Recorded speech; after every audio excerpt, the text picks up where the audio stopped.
Hey, what's up? This is Dex. This is Ken. This is Eric. This is Ken. And this is Alter Apex Radio.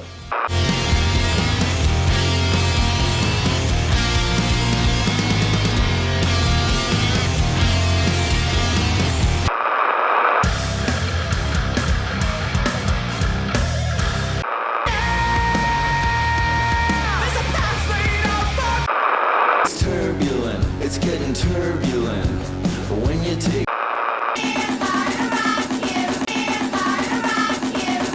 Hey, what's up, everybody? Welcome to Alter Apex Radio, our vodcast where we bring you into our band hangs. We're going to have a beer, hang out. God, we love beer. Chat about what we're up to, talk about some new music that we're discovering. And we've got a lot of rad music to show you today, so make sure to hang out. Make sure to click the subscribe button below and click the notification bell so you can keep up on our future episodes. Follow the Alter Apex Radio playlist on Spotify and Apple Music. You can find the links for that in the description below. We've been doing this thing for a bit, and we have a lot of great music on those playlists, so definitely check it out. Like Ken said, we are at Alter Apex. We play hard rock, grungy type music. You can follow us on Instagram at alter_apex. Thanks to everybody who's been checking out and streaming our EP that is available on all the streaming services right now. As of this week, we did send off a tune to be mixed by the amazing Joe Marsh, which we are super, super excited about. We're also getting ready to film a video once the song is ready. We have a great location for it, and we have all kinds of ideas for the visuals, so stay tuned. All right, so now it's time. We're going to do a quick segment called Hot Takes. Boom! Hot take! And in this segment, we're going to ask each individual of the band to say a band that is super popular in the world, but that they personally don't really get it. I just don't get it. And why. All right, cool. So you're up first, Eric. Gosh, a band that I just don't get that everybody likes. I gotta say, honestly, the one of the bands that will immediately come to my mind is the band Korn. Korn is a devil-worshipping group that plays violent music. You know what? I have tried and tried, and I will say there's probably one or two songs that I kind of like, but for as big as they were and the era that they were in. They're huge still. Well, yeah, still. And don't get me wrong, they're great musicians, man. Like, I've seen them live, great live show. But actually sitting down and listening through their music, it's just never grabbed me. When the whole nu metal boom, late 90s or whatever, whenever early 2000s was around, there's numerous bands of that era that I love. I mean, that I still enjoy, get into every album, have a lot of great songs, but for some reason, man, I just couldn't do it. 7-string guitars. I loved their first album. I didn't like it at first, and probably just because it sounded so radically different, Mm-hmm. But I did end up getting into it, and I really liked that first album. I also got into Follow the Leader quite a bit, but I can't actually revisit that one. I kind of get a little bit of what you're saying. It like resonates with me. Like certain stuff from Korn that I used to be into, if I revisit it, I'm like, I don't know, it doesn't make as much sense to me. But the first album I've wanted to like them. I've actually gone back, like, even in recent years and been like, okay, well, what did I miss? And I'm still like, I just don't like it, man. It doesn't appeal to me. All right, Dex, what's your hot take? I totally agree with Eric. That is. Are we all just gonna say Korn? No, I've got a different band, but that was the band that I did think of that. Because Ken and I we went to the Alice in Chains and Korn show, and then after like 2 songs, we're like, are we ready to leave? That's not funny. It's like we just didn't even stay for the whole thing. We bounced. But another band that comes to mind that I've tried to get into, and there's a few songs here and there, but it's usually just the radio singles that I like, is Godsmack. mean, it was definitely Go away. yeah, and I did. I totally went away from from that band. I had that first record they put out. I liked maybe 2 songs off of it. I'm picturing that girl with the orange hair and the piercings. Mm-hmm.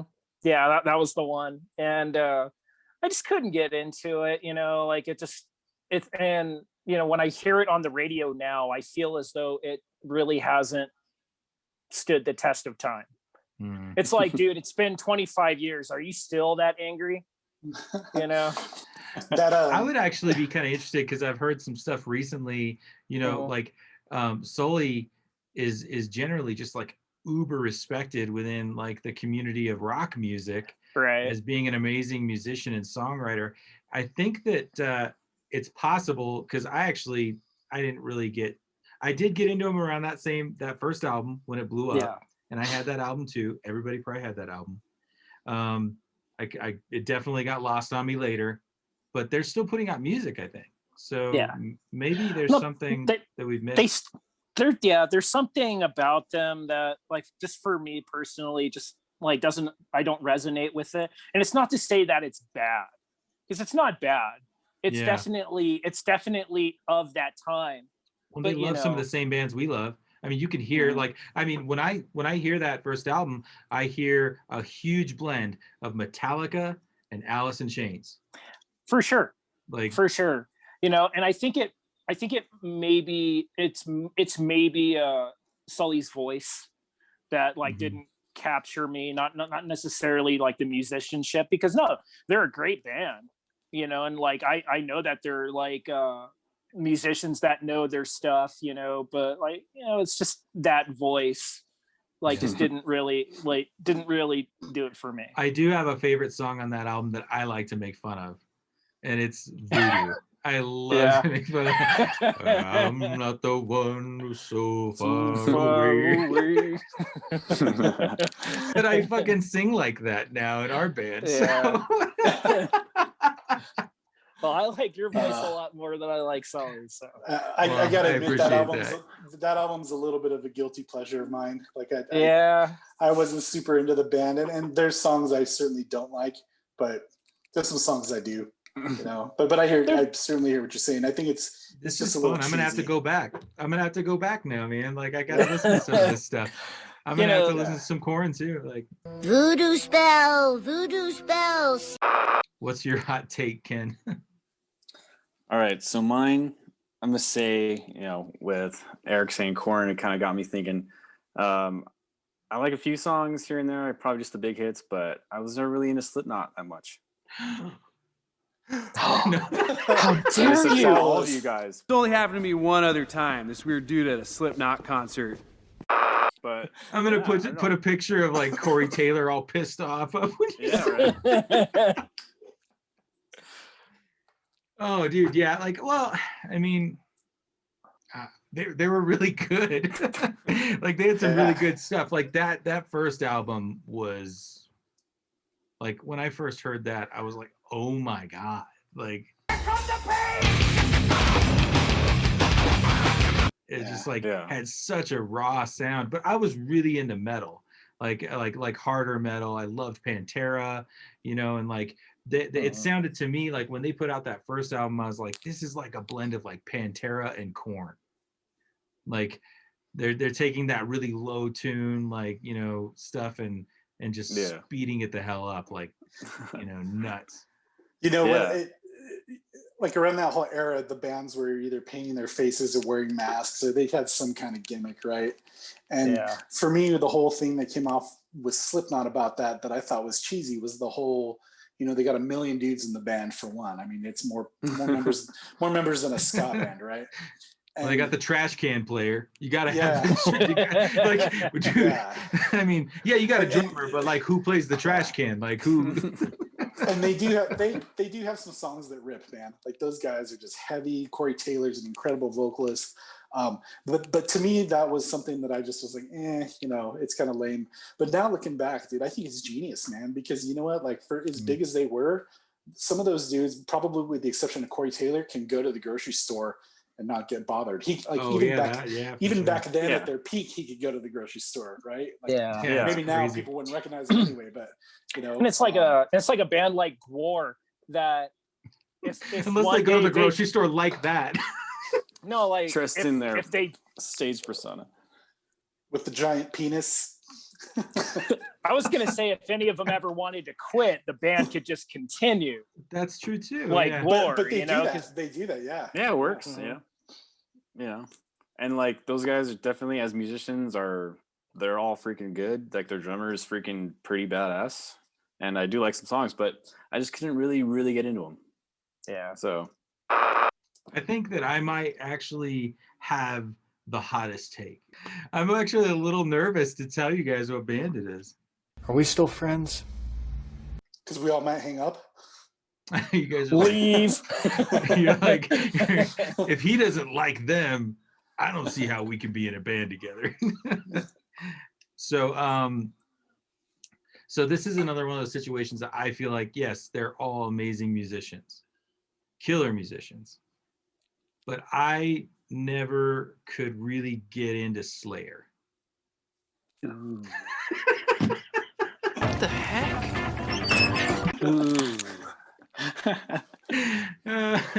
And like for me, the main thing that kills it, I mean, there were some songs that I liked for sure here and there, but I even had a t-shirt. I had a Slayer shirt when I was in junior high, and even though I didn't really like the band because I knew that it would like make me look hardcore, having a pentagram shirt, I just could never get down on his vocals, man. Like Tom's vocals just, they're a great thrash band. The guitar work is amazing. One of the best drummers in metal. Just when he starts yelling over it, I'm like, I'm out. I'm gonna bring a Slayer song to that one show. Oh, to the show we're planning about the bands that deserve more attention. So- this band deserves more attention from that piece of shit. like I love Slayer, man, and you know, you're lucky I stuck around. No, just kidding. But so for me, I think it's more of just a kind of how I feel with Metallica, with like just the early stuff is really what that band means to me. You know, everything with like Rain and Blood, South of Heaven, Seasons of the Abyss, even the earlier stuff like Hell Awaits, Haunting the Chapel. But past that, they lost me. Like I want to say like mid to late 90s when they put out what was it, Divine Intervention, and then I think God Hates Us All and so on. Those albums really just weren't my cup of tea. But I can listen to old Slayer all day, man. Yeah. And Seasons in the Abyss is probably one of my favorite metal songs of all time. Slayer! Now it's time to get into some new music. This first band we're going to listen to today is called Kite Thief. They're from Bristol, UK, and their bio on Spotify says that they're joyously brimming with angular riffs, catchy choruses, and a ballsy rhythm section. And so I've heard this tune. I know it's going to be a surprise for you guys. I hear a lot of different influences in this band. Let's get into the song Smile and Wave by Kite Thief.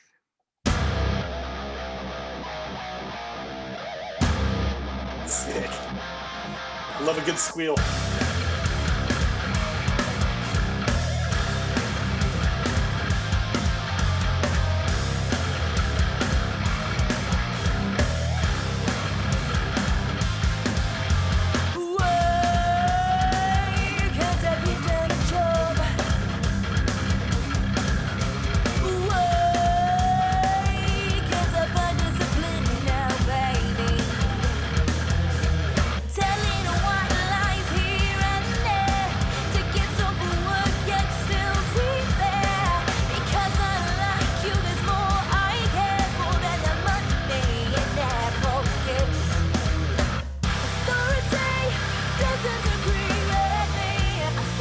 Great chorus.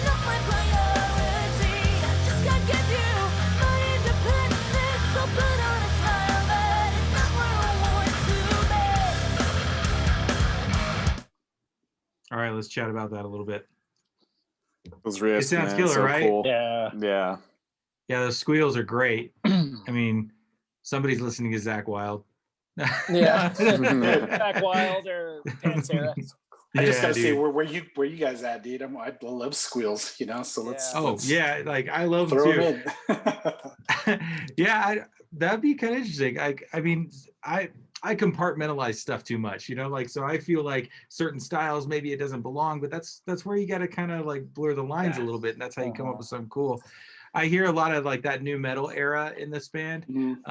I hear a band that I absolutely loved back then called Flyleaf. I can't help but hear Right. I Flyleaf. remember Flyleaf, yeah. And then when she lands in that chorus with it, she's singing in this song, it just sounds so good. Like, Yeah, it's I was gonna say Flyleaf too, like kind of mixed, like maybe with like Coal Chamber or something like that, you know. Yes, I do hear Coal Chamber in that with the riffing, like, yeah, and like the pounding of it, like something And the like bass. Loco or something. The bass, I'm totally hearing like Mudvayne too. Just kind of. I heard that in the mix. I felt like I heard that in the mix a little bit, but I heard Mudvayne too. That's funny. But yeah, I really dig the vocals. The squeals are really cool. The drums are recorded really, really well. Like, they're pristine and they sound like it's reminiscent of that era. Like the way that the drums sound, like the way that everything's tuned, the way that snare sounds. Let's keep going. Snare's a lot higher. Yeah, it almost sounds like a piccolo or something, even though you can tell it's not. But a lot of drummers back then were using piccolo snares. Piccolo was the shit back then, man. 311, right. Incubus. Yeah.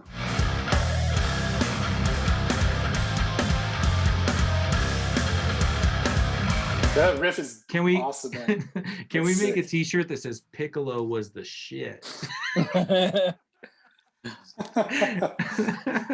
could be a song title too, you know. That's a great one. Some of those chords I'm hearing like a heavier like Incubus or something. Like old Incubus. Yeah, the old Incubus. Yeah, totally.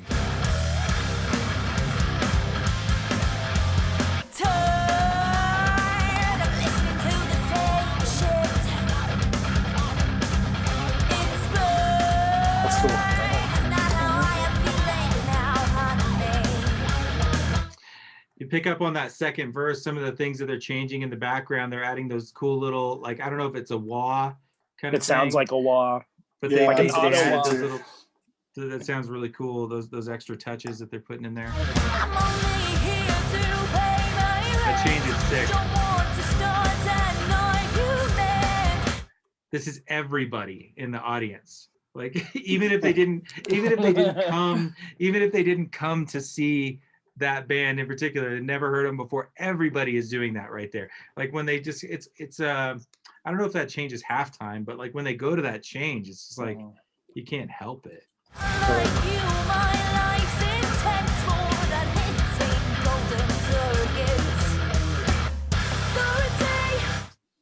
The drummer not only has a great sound to his kit, but he's really good. Like, some of those touches that he's doing, those hi-hat things and stuff. Very smooth.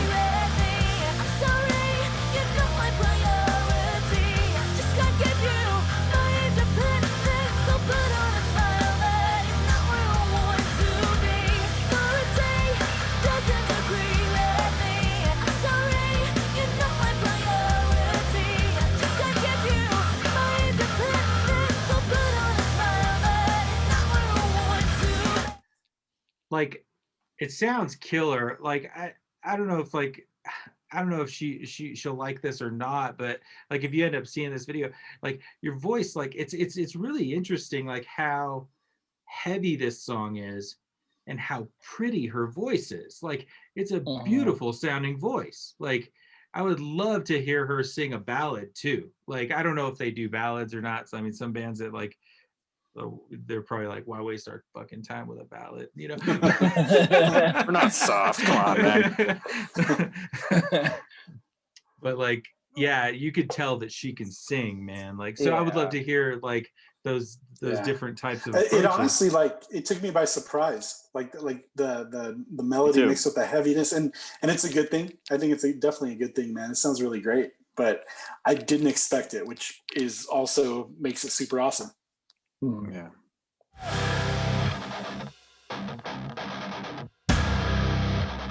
That sounds sick. Yes.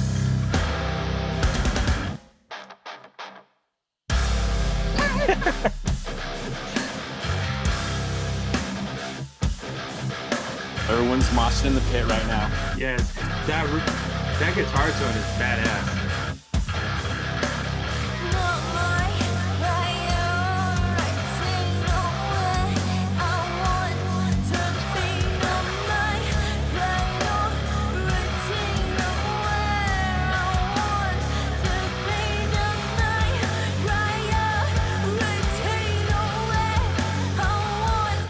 There's a lot of different riffs in this song.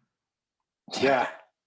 Like that breakdown, I don't know if you saw it, but you're totally gonna have to throw the meme that I shared today about the breakdowns with the steak face. I'm totally sure we were all doing it. Oh, dude, yeah. Yeah, so you have to throw it in right here.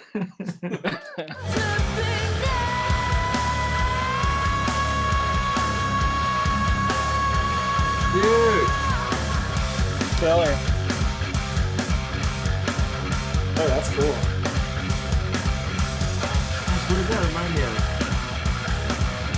I'm thinking of Static X a little bit. Oh, I hear some of that.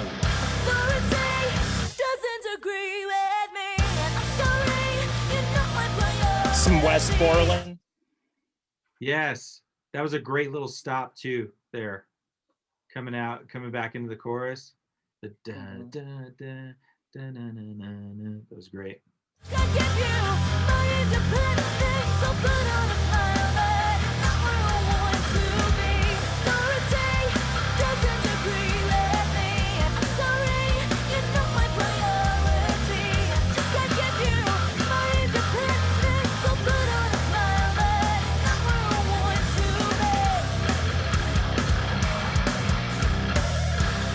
Yeah. There we go. Ooh. Oh, some double.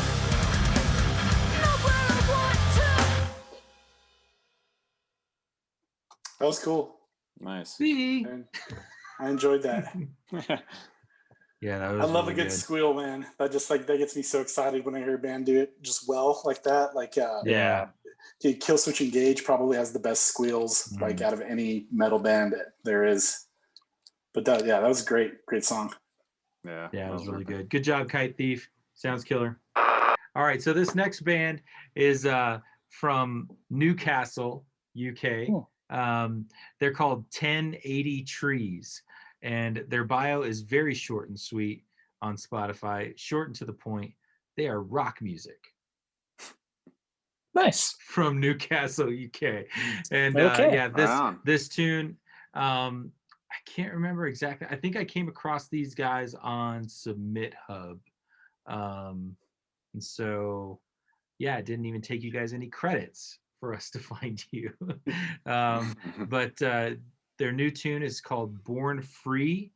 And yeah, it's a great mix. It's a really cool sounding song. I really think that the vocals that this band has are really unique. So let's check it out. Here's the song Born Free by the band 1080 Trees.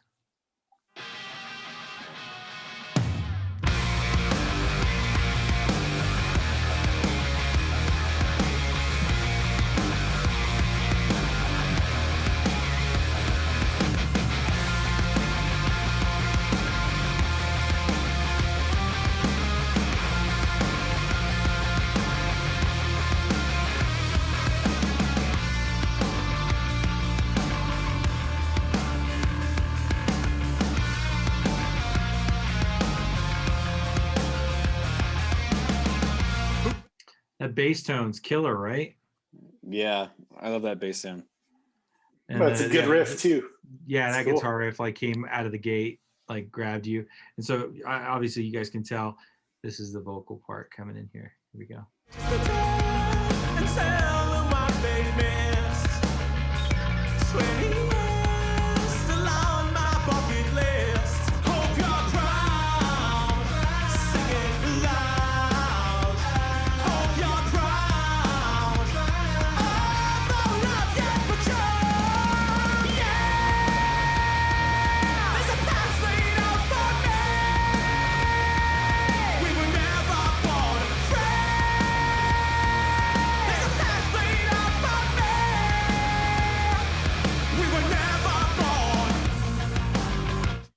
What do you guys think? That's impressive, man. Yeah. He's a rock singer. He's definitely a rock singer. And those Yeah. notes that he's holding out, man, is just like in your Yeah. face. Yeah, it's sick. And it's surprising, like, to come. I think it's cool and creative and a different, you know, like unpredictable to come in after all of that rocking that's happening in the intro and start singing some head voice stuff. And like to do something that's so melodic like that. And then there's some really cool attitude in it, you know. Yeah, for sure. When he does that, the proud, it's just he's going for it. It's cool. Right. I like his it a lot. vocals, like, again, like, especially with the vocal, and when it comes in with that big huge chorus, it reminds me of Incubus. Oh, Again, cool. like, Dude, I hear that. Yeah, I totally hear that. I was hearing something else, and I'll say it. Yeah, you know, I might even be because I'm listening to this with you, Dex, but I actually, this is a way, you know, this is not the style of music that this is. It's not out of left field, but I hear like Geoff Tate. oh wow. Like I hear some, I like it sounds like an era of Queensryche. Like Yeah. there's and there was actually an era of Queensryche where they went more straightforward rock kind of Right. sounding too with him on vocals. But yeah, I really do hear the Incubus reference, even in some of the phrasing. That's cool.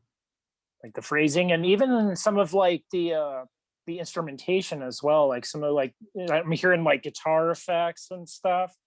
Like but so far, yeah, the song is killer.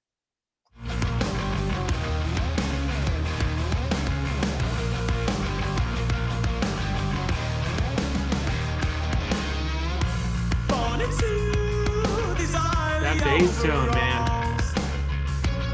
That is badass. Very cool guitar stuff there.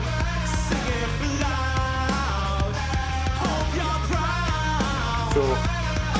The distortion complements his vocal so well. Like there's certain vocalists that when you put distortion on it, like it just doesn't sound right. You'd rather hear it the other way. But like this guy, the effects that they're using for him work really, really well.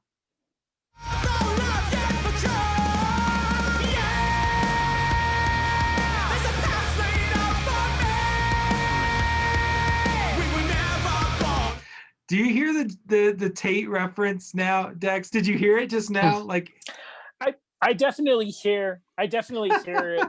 Yeah. These guys are gonna be like, who's Queensryche?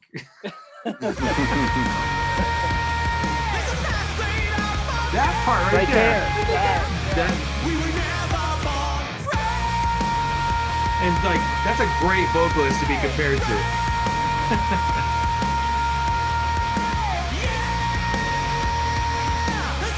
Going for it.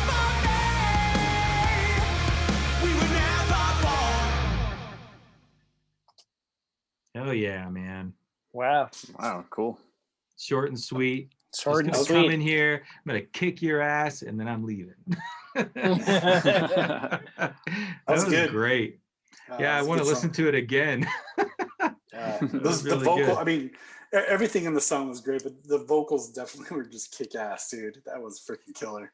And it was that great note that he kept hitting. And it's interesting too. Like, I mean, so much of songwriting, I've heard, I think it's Matt from the band Emery that I heard say that songwriting is constant high level choice making. Like when you're writing a song, like you're making constant choices that are going to impact like Oh. its ability, you know, to resonate with a listener. And every choice you make is of high consequence, like in a way, you know. And it's interesting to me, like how a band, like, I mean, they chose to like continually hit that note. Yeah. Like that note like is like Right. going on through the whole song, but it's great. Like, I mean, it didn't become redundant. I mean, they did go short on the song, so it makes you want to listen to it again.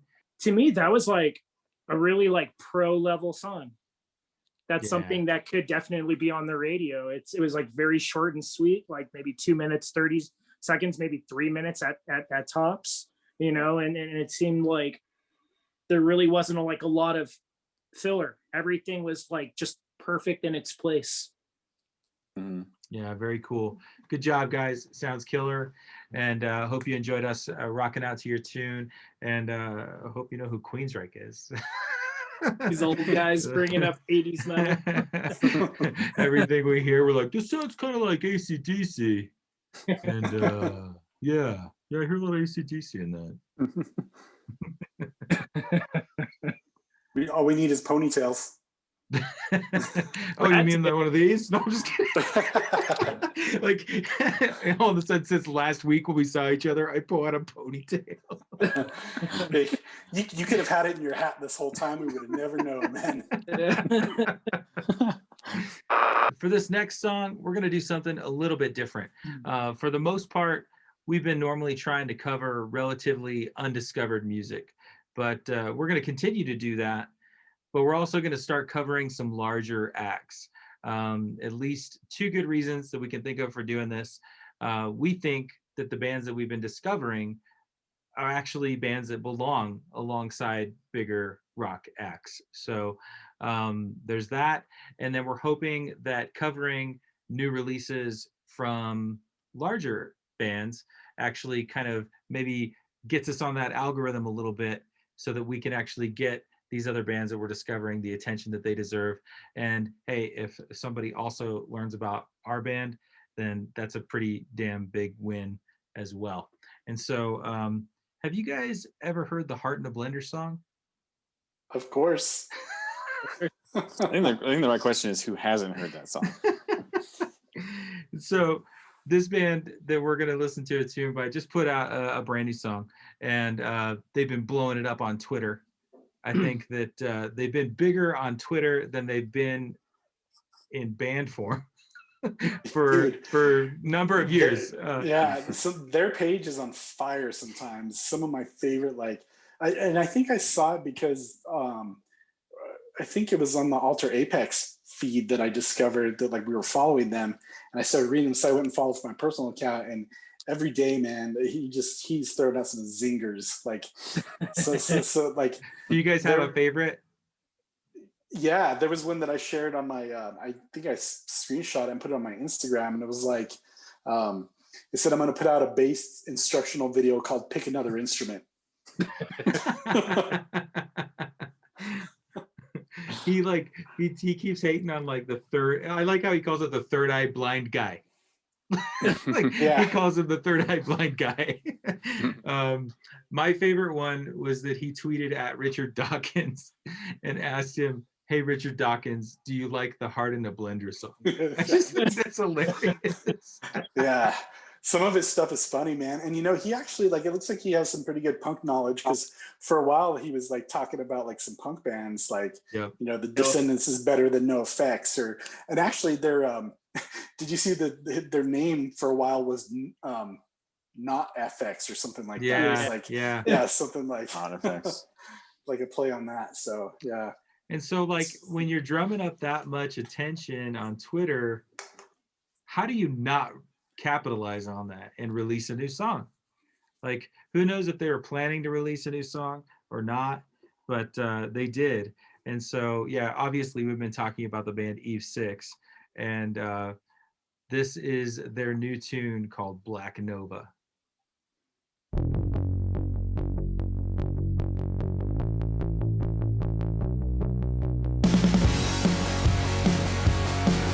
I thought the beginning of that was like, "Hey man, nice shot."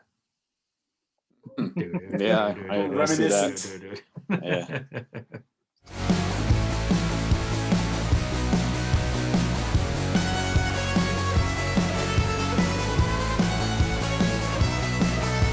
Hey, Black Nova. Hey, Black Nova, make it slam, make it slam. Wait, word, Jehovah. This dude's a great lyricist. Like, I mean, I know we haven't even gotten into a lot of the lyrics, but like, he has such a knack, like the Heart in a Blender song, for writing these like kind of odd, quirky type lyrics that will stick in your head. And he said, this song sounds like Billy Idol. It totally Dude, that's sounds the like Billy. first thing I thought, dude. Yeah. Billy Idol, yeah. Ask for a corona in the ambulance. It's turbulent, it's getting turbulent. When you take flight, it gets These turbulent. lyrics like that. It's getting turbulent, it gets turbulent. A flight like this is permanent. And you know, it only takes one time to get you.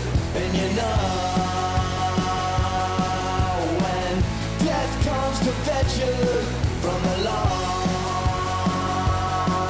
of the mansion of the damned, with a yawn and a kick in his back, you gotta kick that smack. Safe and John. It's fucking good. It's like it's really good. Like it's catchy as hell. It does sound like Billy Idol. Yeah. That drum beat, man. Yeah. But then like, I mean, it's almost reminiscent of like the new Green Day stuff. I Like, was hearing a little bit of like AFI, December Underground. But you know, that's probably a little influenced by some of that 80s rock too, you know. I mean, AFI was straight up rips, but like you know, riff wise and like just the deepness in his vocals, kind of like with the Billy Idol thing, like it reminds me a little bit of when Davey Havok does that, you know, sound too. But it's yeah, it's cool, man. Did you guys have the experience at all that when he starts singing on this song, you're kind of like, this is the guy that sings that other song? Of course. A little bit. Yeah. Like it's he's definitely doing something different, but he's pulling it off well. Safe and Johnny, redirect that line. It's the main one, honey. The main one gonna. That's a badass fuzzy tone. It sounds great. Dead this time. It's turbulent. It's getting turbulent. When you take flight, it gets turbulent. It's getting turbulent. It gets turbulent. A flight. I know I mentioned them quite a bit, but I almost hear like I hear like this is a type of song that could be done by like Queens of the Stone Age, but like it would be grittier, just a little grittier. Yeah. But like if that singer was singing this song, it would really fit. I think it would sound like one of those. Like this is permanent. And you know, it only takes one time to get you. And you know, when death comes to fetch you from the lawn of the mansion of the damned. Right there, I feel like I hear his voice, like the reminiscent of the older Eve 6 stuff. With a yawn and a kick in his back, you gotta kick that smack.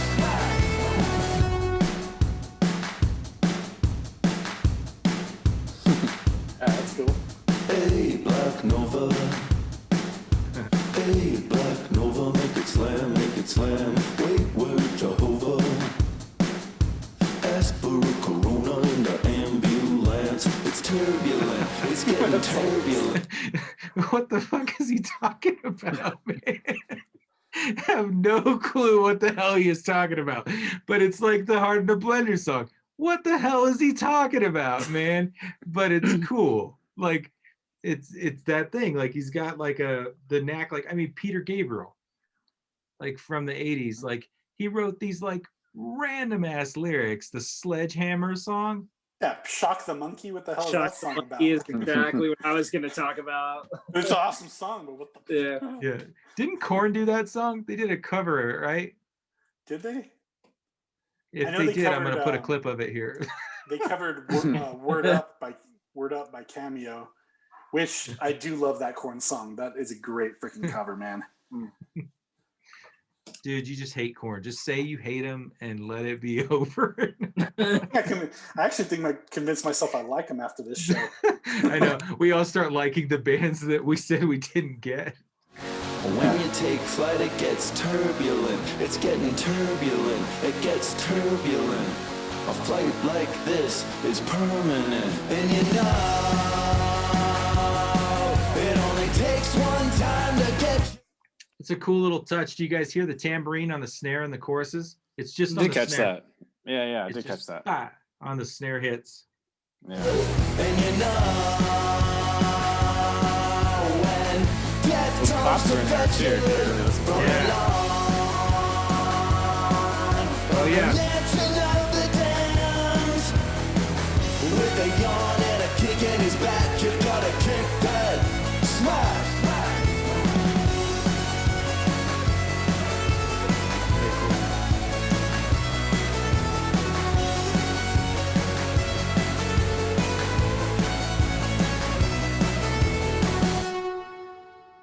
Roy.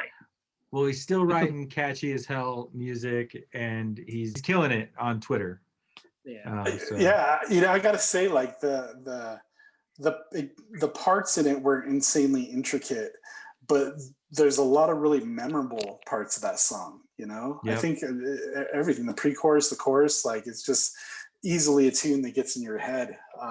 But I wonder how much of the release of the new song had to do with their rise on Twitter, right? Because their Twitter page blew up. Yep. They haven't seen this popularity since Heart in a Blender, as far as I know. Yeah. Which was it's massive. But it's they're like, yeah, let's do a new song. We're back. And it's it's not an It's cool. earth-shattering song, but it's a great pop rock song. Like, I mean, that song could be on the radio all freaking day. Like, Yeah. and a song like that, like, is the type of tune that all it needs at this point is for a handful of program directors to say yes, and it'll be huge. It'll be freaking huge. But it hinges upon those program directors saying yes. Yeah. Hopefully they follow their Twitter. Yeah. Well, thanks so much for hanging out with us, guys. We really appreciate it. Hope you dug these tunes that we listened to today. And check out our band if you haven't heard of us before. Hit us up. Let us know what you think. Let us know what you think of these tunes. And if there's any bands that you really love that maybe we haven't heard before and you think we should cover them on future episodes, let us know. And we'll see you guys soon. Peace. See you.